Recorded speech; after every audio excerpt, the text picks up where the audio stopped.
Nabubuhay lang po ako bilang isang ordinaryong tao ng Diyos. Nung di ko po kilala yung ating Panginoon, pariwala po yung buhay ko. Barkada dito, inom dito, gala dito. Ganun po yung naging buhay ko. Trabaho, bahay, barkada. Wala talagang prayer time. Hindi ko talaga kilala yung Panginoon. Even though po na may religion ako, kaso maraming katotohanan sa isipan ko po na hindi masagot-sagutan. Dati po, masyado po akong tamad. Tapos po, minsan palaaway din at palasagot po sa mga magulang ko. Almost 9 years ako nagsisilbi sa Panginoon. But after that, mayroon pong challenges na tumating sa buhay ko. Nalayo po ako sa gawain ng Panginoon. Ako ay nakakilala sa Kanya noong August 28, 2021 at ako po ay nabautismuhan noong March 21, 2021. Ako po ay lubos na nagagalak po na kilala ko po yung Panginoon sa buhay ko dahil napakalaki po talaga yung changes na nakita ko po. And sa pagkilos po ng Panginoon sa pamilya ko. Wala pong katumbas na pasasalamat or salita po yung makakapag-express po ng pasasalamat ko po sa iglesyang ito, no, lalong-lalo na po, sila po yung, nung baguhan pa lang po ako, sila po yung kasama-sama ko na nagpipray po sa mga loved ones ko, sila po yung nag-i-encourage sa akin, sila po yung nagtuturo talaga sa akin kung paano po ako lumago or paano po mamuhay bilang isang Kristiyano. At napakapalad ko po na nagkaroon po ako ng isang church na po, mapagmahal po, pastor, tsaka yung asawa niya po na talagang todo po yung suporta sa amin, todo po yung pangangaral po sa aming, lalo na po sa aming mga kabataan. Napasalamat po ako sa Panginoon dahil natagpuan niya po ako, yung dati pong tao, yung dati pong babae, dati pong bata, na wala pong kilalang Panginoon. Is ngayon po, unti-unti na po nagagamit sa kanyang gawain. February 2021 po, and doon po ako na-save.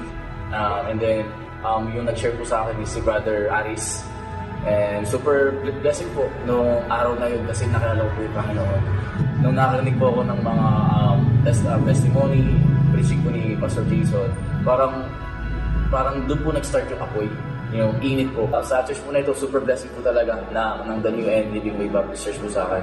Kahit po na napakalayo ko po, Mabalacat to Arayan, wala pong hindrance para makapunta eh. Kung si God po nakapag-sacrifice po para sa atin, why not po tayo? Diba? Wala pong dahilan para hindi ka mag-church.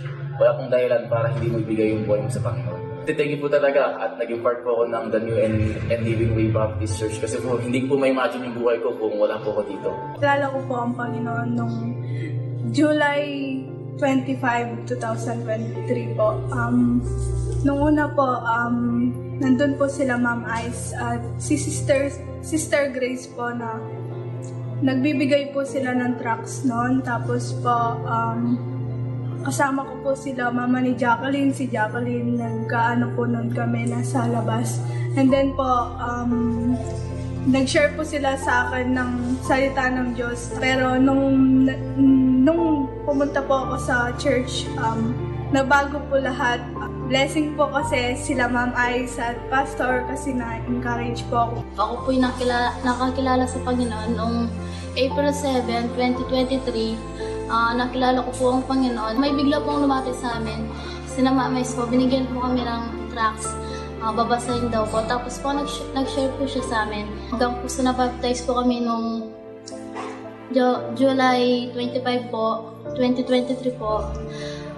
Simula po na-baptize ako, dami ko pong nalaman, ang dami ko pong na-experience na ang totoo po nito, wala po akong alam na verse. Natatawa nga po kasi po, simula po na-baptize ako at nakikinig po kay Pastor, ang dami-dami ko pong na-alam na verse po yung mga ugaling mga kabataan ko. Unti-unti na po naaalis sa akin. Tapos po yung pagdasal po, di ko man po talaga ginagawa yun. Yung sa Katolik po, yung cross lang po, yun lang po yung ginagawa ko. Pero po, hindi po pala ganun. Kailangan ko pala bago matulog, humingi ng tawad, magpasalamat sa Panginoon. Sobrang dami pong nagbago. Hindi ko po maisip sa sarili ko na hindi ko maisip. Proud na proud po ako kasi po, unti-unti pong nawawala hanggang ngayon po, masaya na po nagiging sa Panginoon po. At nagpapasalamat din po ako sina Ma'am Ice po. Hindi po dahil sa kanila, wala po kami ngayon sa dito po. Baka pumalayo na kami po sa Panginoon po. Nakilala ko ang Panginoon noong July 1, 2023. Sumama ako sa aking mga kasama dahil nakikita ko sila, nagsisimba sila. Nakinig po ako sa salita ng Panginoon at nagilala ko ang Diyos dahil binago po ang buhay ko na dating pasaway. Ako po yung nagpo-pray ngayon na sana po makapasok po ako sa Bible School. Na-save po ako noong March 1, 2015. So, bumalik po ako sa Panginoon 2021. Yan, unti-unti na po ako nang mabalik sa pamamagitan po ng ating dear Pastor Jason Manson. No po. So, in-encourage po ako. Kasama po na kanyang wife no po, si Ma'am Aiseline. No po. In-encourage po nila ako sa kahit malayo po ako, nasa work po ako, hindi po sila pumalya na magkumusta sa akin, na magpatuloy hanggang sa naibalik ko po ulit yung team or yung motive ko po sa Panginoon. Bumalik po ako sa church. Unti-unti na involve po yung sarili ko sa gawain. Sabi ko, Panginoon, tunay nga po napakabuti niyo po. Hindi niyo po ako, minsan sa buhay ko may pagpapalo, Panginoon. Hindi po kayo pumalya, Panginoon.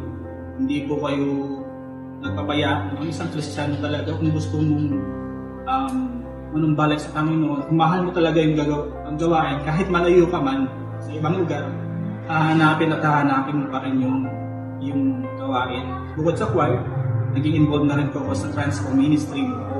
Napakaganda po yung Transco kasi since na marunong po ako mag-drive, yung testimony ng bawat nakakasakay po or yung mga inahatid mo na bisita or sinusundo mo, napaka-blessing po kasi yung mga worker na pilit i-encourage sila, tapos pag sinundo mo sila, sobrang nakaka-bless yung, alam mo yung sa feeling na mainit sa loob mo na nagagalak ka. Hindi po ako nagsisi kung bakit naging Kristiyano. Ako po ay naligtas noong November 21, 2021 at nabaptize po ako November 28, 2021. Inimbitahan po ako ng aking kaibigan at sumaayon po ako sa kanyang invitation sa simbahan.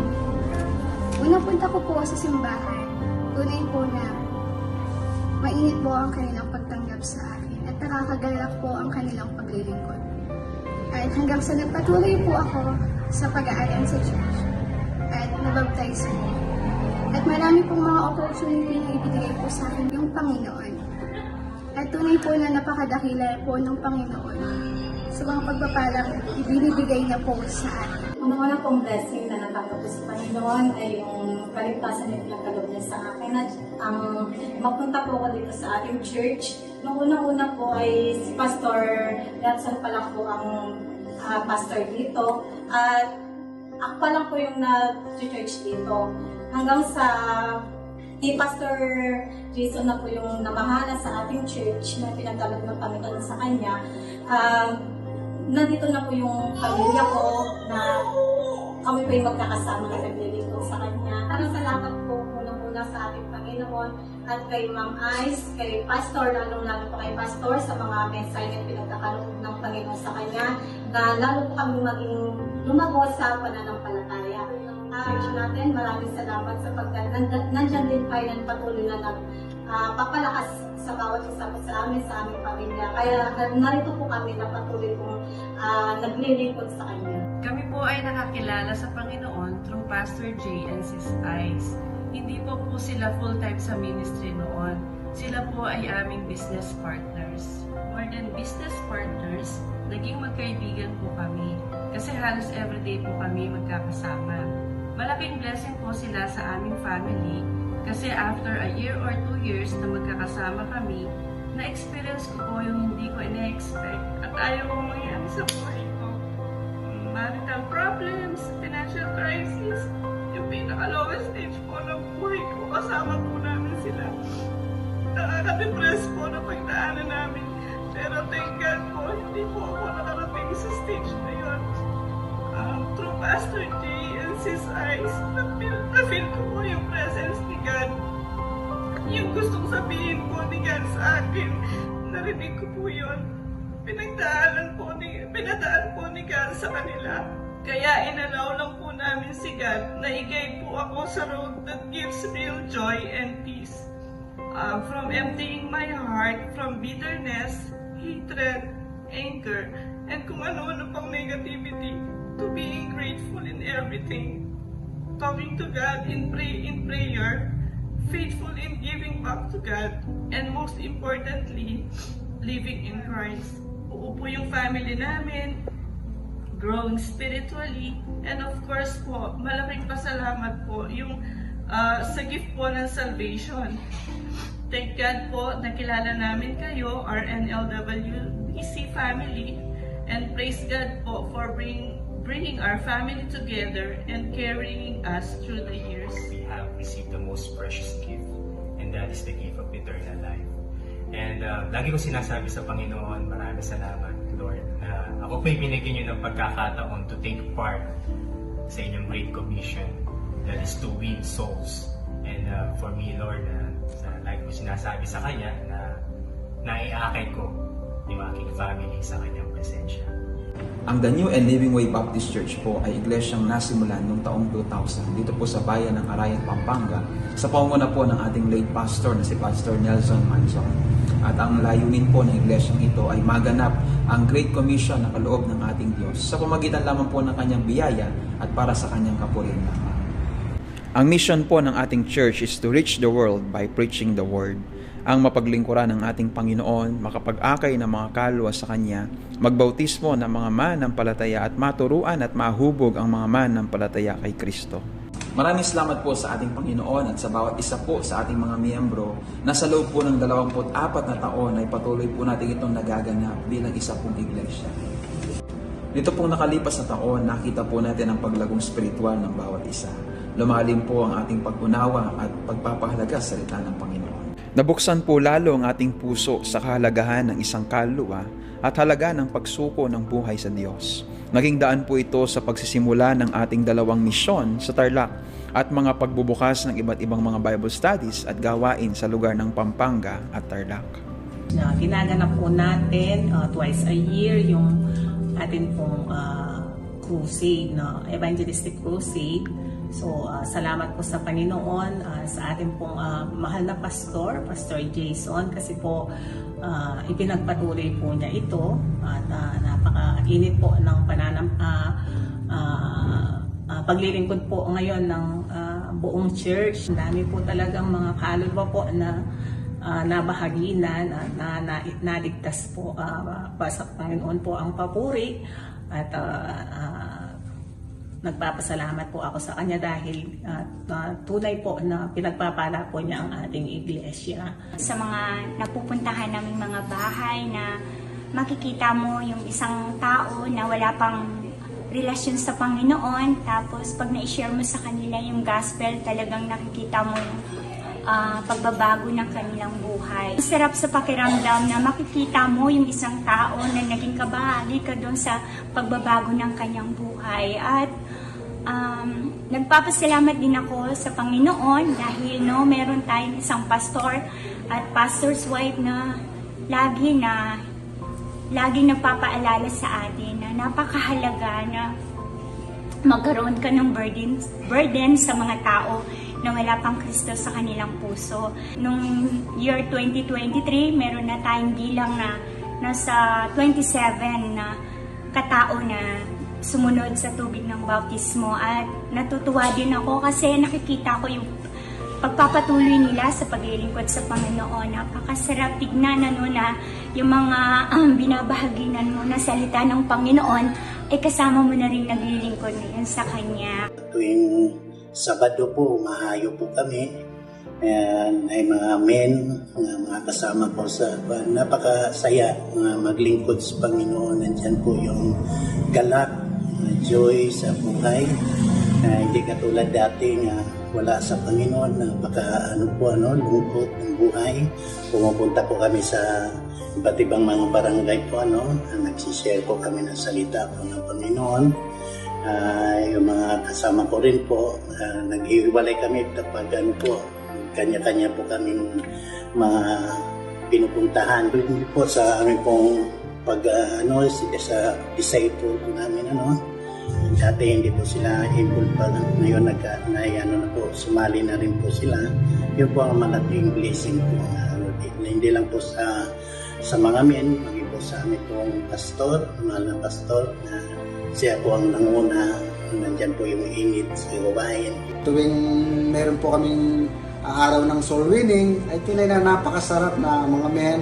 Makikita mo rin nagiging encouragement din po sila sa bawat isa na napakasipag, mag-win po ng mga kaluluwa. At tunay na bilang anak ng Diyos ay yun naman po talaga isa na utos ng Panginoon na hindi lang tayo makakamit ng buhay na walang hanggan, kundi ibahagi din niya ang salita niya, kundi ibahagi si Kristo kung paano siya namatay, kung paano yung pagmamahal niya sa bawat isa sa atin. Nagpapasalamat po tayo sa ating Diyos sa patuloy na pagsisimula ng mga programa dito sa ating church na naglalayong tumulong sa ating pong paglago sa ating pananampalataya at paglilingkod sa ating Diyos. Sa pagsisimula po ng taong 2023, nagkaroon po tayo ng mga discipleship groups kung saan bawat miyembro ay kabilang sa isang grupong tutulong sa kanilang paglagong spiritual.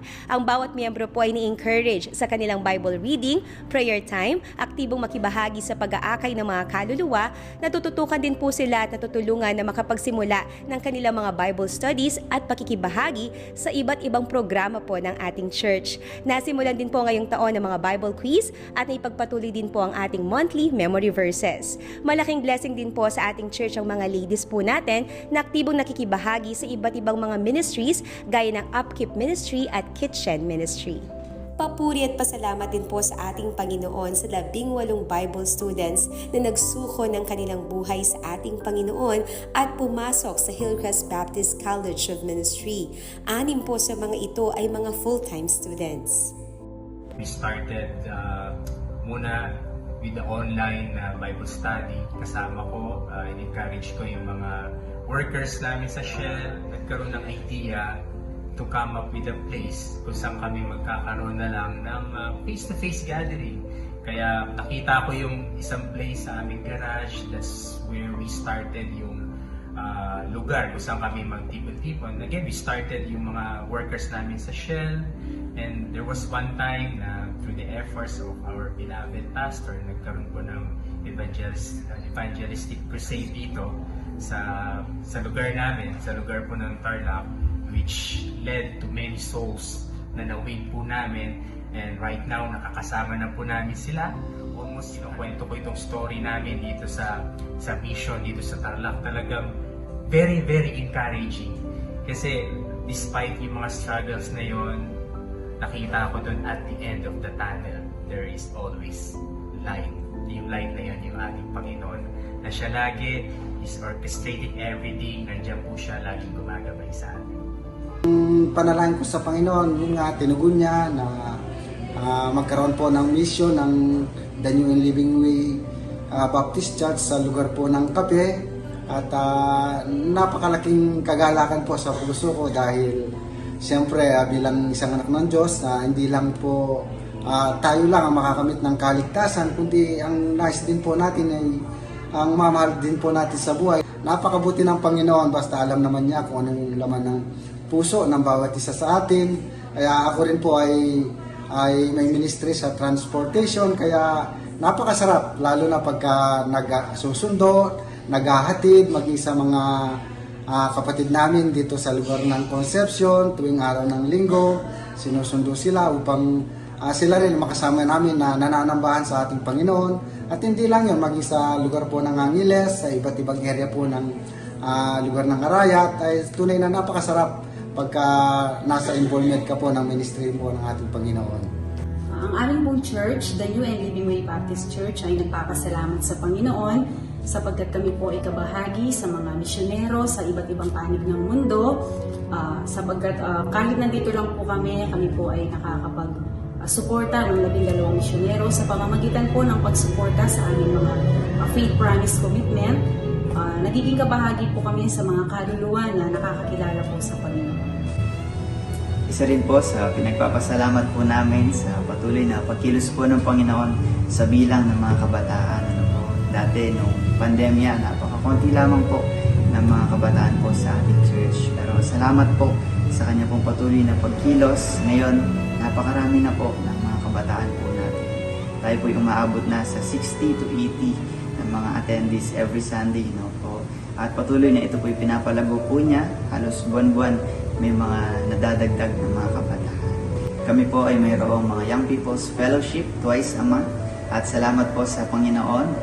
Ganon din po sa ating pong church, sa pangunguna po ng ating mahal na pastor na patuloy sinusuportahan po tayo at pinapadala sa mga youth conferences and youth camp upang lumago po ang bawat isa po sa atin. Ako po ay nagpupuri at nagpapasalamat sa Panginoon po at lubos na nagagalak po ako dahil nagkaroon po ng ganitong ministry po ang young professional po yung mga nasa career na at nagsimula po kami noong August 2023 po sa panguna po ng ating mahal na pastor. Ilan lamang po sa mga naging project po namin nung una po nung September nagkaroon po kami ng gift giving po nagbigay po kami ng mga school supplies sa ating mga bata po sa Sunday School. And then sinundan po nung November nung mag-ask po si pastor about po sa aircon na magdadagdag po ng isang aircon. Dito nagulat po ako dahil nakaka-bless lang po yung mga kasama po namin sa Young Pro kung saan sila po mismo yung nagpresenta na gusto po nilang magbigay po at tumulong para po sa karagdagang aircon pa po. Nagkaroon din po kami ng Thanksgiving noong December 24. It was a great blessing po na maka-fellowship po yung kapwa mananampalataya kung saan dito nagpapalakasan po kayo. Bawat Sabado po ay pinupuntahan po namin mga kabataan at tinuturuan po ng salita po ng Diyos. Blessing po dahil mula dati sa ilan lamang na kabataan, ngayon po mahigit sa 200 na pong kabataan ang nami-minister po namin bawat Sabado at sa iba't ibang lugar po dito po sa Arayan. Nakapag-start na rin po ng children ministry dito sa Tarlac. Isa po ito sa pinapahalagan po na gawain dito po sa church sa pamumuna po ni Pastor J and sa tulong na rin po ni Ma'am Ice. Bawat buwan po ng December ay mayroon po kaming gift giving. Last December po nasa 250 kids po ang na-minister po namin. Salamat din po sa katuwang po namin sa gawain pong ito. Salamat po sa Panginoon. Sobrang nakakagalak po sa puso na maging bahagi po sa mga kabataan, sa paghubog sa mga kabataan at mailapit po sila sa Diyos. Isa pong malaking kaparihan na makasama po sa gawain ng church tulad po ng Drama Fest at Music Fest na may theme po na Only One Life sa Gusunit Will Pass. Ginamit po ng Panginoon ang gawain na ito upang ang mga miyembro rin po ay makapag-attend ng Gospel Hour. Dumami po yung attendance during Gospel Hour at ginamit din po ito ng Panginoon upang marami pong mga kaluluwa na maligtas. At marami din pong na-discover ang talent tulad po ng mga iba na hindi po namin alam na kumakanta po pala sila. At marami din po na na-discover yung talent sa acting. At sa lahat po ng blessing na natanggap po namin during this activity, pinabalik lamang po namin ang kaparihan sa Panginoon. Malaking blessing po ang mga naging programa ng ating iglesia para po sa ating mga miyembro. Kasama po dito ang ating Family Sunday tuwing first week of the month. Morning service po sa umaga at fun and fellowship naman po sa hapon. May laro sa loob at labas ng simbahan. May basketball, volleyball at maraming fun games at iba pa. Malaking blessing din po ang ating naging church outing na kung saan mas napagtitibay po nito ang ating samahan, pagkakaisa, pagmamahalan sa bawat isa tungo sa kaunlaran ng gawain ng ating Panginoon. Isang malaking kagalakan po sa akin na maging kabahagi sa mga quoters sa ating Church Monthly Scripture at sa wisdom po na ipinagkakaloob ng Panginoon sa amin at sa blessing po na maisaulo yung salita ng Panginoon. And starting po nung naging kabahagi po ako dito sa monthly scripture na ito, ako po yung nagpapasalamat dahil whenever po na nagsusoul winning, whenever po na preaching, and kapag may naalala ka lang na verses, talagang alam mo kung saan mo bubuksan yung Bible mo, alam mo kung saan mo hahanapin yung verse na yon. I'm very grateful din po sa blessing na natamo ko nung ako po ay nag-quote sa pastoral scripture. Napakadami po ng kailangang isaulo doon, pero I know na God will give me wisdom. And ako po ay nagpapasalamat, overcome ko po yung pressure. Nawa, praying po na patuloy na maayos sa buhay po yung mga natututunan every time po na basahin mo, every time na isaulo mo yung Word of God. Alam ko po na lahat ng ito is hindi ko po magagawa kung wala po yung tulong at biyaya po ng Panginoon at lahat po ng kapurihan ay sa Panginoon lang. Isa pong malaking pagpapala at kagalakan sa aming puso ang makita ang ating mga kapatid na lumago sa kanilang pananampalataya at pagmamahal sa ating Panginoon at magkaroon po ng puso sa paglilingkod. We are so glad to serve together with you, our dear brethren, as we serve together in faith, unity, and love. Maraming salamat po mga kapatid, and to God be all the glory. Sa panibagong taon na kaloob po ng ating Diyos, marami pa po tayong gagawin. Nawawag po tayong manghimagod. Sabi nga po ng 1 Corinthians 15:58, "Therefore, my beloved brethren, be ye steadfast, unmovable, always abounding in the work of the Lord, for as much as ye know that your labor is not in vain in the Lord." Mas marami pa pong kaluluwa ang ating maaakay sa Kanya at gagawin po natin ito para lamang sa Kanyang kapurihan. Ang ating pong panalangin sa patuloy po nating pagtatapat sa Diyos ay nawa may pagkaloob din po niya ang isang malawak na lugar na kung saan ay magagamit po natin sa ating panambahan, paglilingkod at sa patuloy na pagpapalago po ng Kanyang gawain. For He is good.